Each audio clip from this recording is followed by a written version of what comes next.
దేవుని పరిశుద్ధ నామానికి స్తోత్రాలు. ఈ రోజున దానియేలు గ్రంథము మొదటి అధ్యాయము. ఈ అధ్యాయములో 21 వచనాలు ఉన్నాయి.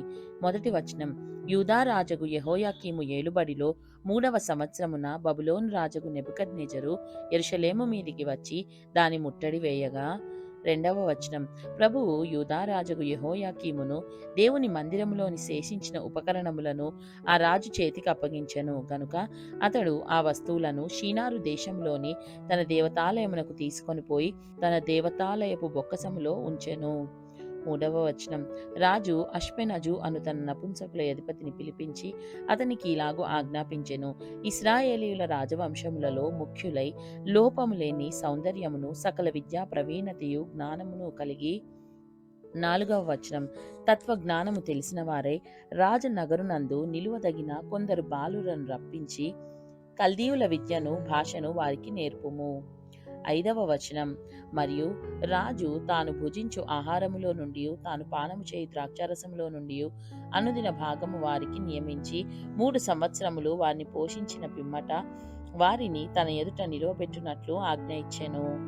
ఆరవ వచనం, యూదులలో నుండి దానియేలు, హనన్య, మిషాయేలు, అజర్యా అనువారు వీరిలో నుండిరి. 7వ వచనం, నపుంసకుల అధిపతి దానియేలునకు బెల్తెషాజరు అనియు, హనన్యాకు షద్రక్ అనియు, మిషాయేలునకు మెషాక్ అనియు, అజర్యాకు అబేద్నగో అనియు పేర్లు పెట్టెను.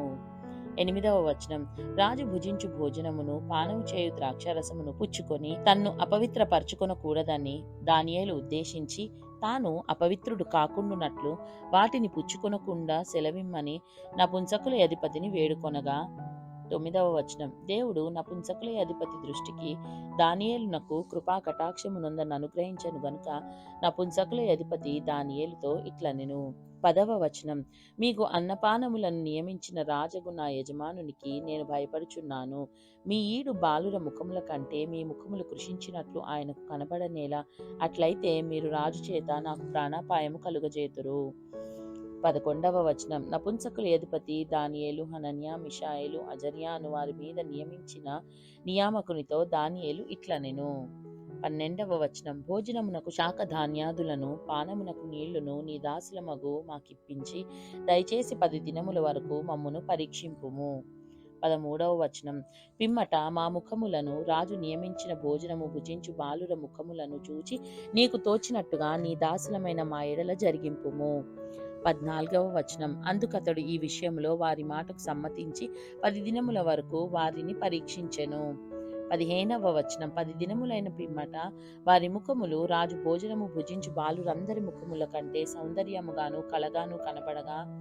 16వ వచనం, రాజు వారికి నియమించిన భోజనమును పానము కొరకైన ద్రాక్షారసమును ఆ నియామకుడు తీసివేసి వారికి శాకధాన్యాదులనిచ్చెను.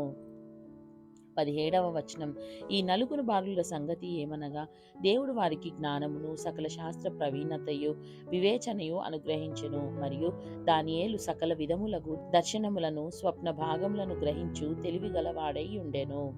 18వ వచనం, నెబుకద్నెజరు తన సముఖమునకు వారిని తేవలనని ఆజ్ఞ ఇచ్చి నియమించిన దినములు కాగానే నపుంసకుల అధిపతి రాజు సముఖమున వారిని నిలువబెట్టెను. 19వ వచనం, రాజు వారితో మాట్లాడగా వారందరిలో దానియేలు, హనన్య, మిషాయేలు, అజర్యా వంటి వారెవరునూ కనబడలేదు గనుక వారే రాజు సముఖమున నిలిచిరి. 20వ వచనం, రాజు వీరి యొద్ద విచారణ చేయగా జ్ఞాన వివేకముల సంబంధమైన ప్రతి విషయములో వీరు తన రాజ్యమందంతట నుండు శకునగాండ్ర కంటెను గారడీ విద్య గలవారందరి కంటెను 10 అంతలు శ్రేష్ఠులని తెలియబడెను. 21వ వచనం, ఈ దానియేలు కోరేషు ఏలుబడిలో మొదటి సంవత్సరం వరకు జీవించెను. దేవుడు చదవబడిన పరిశుద్ధ వాక్యాన్ని మనందరి వినికిడిలో దీవించి మనల్ని ఆశీర్వదించునుగాక. ఆమేన్.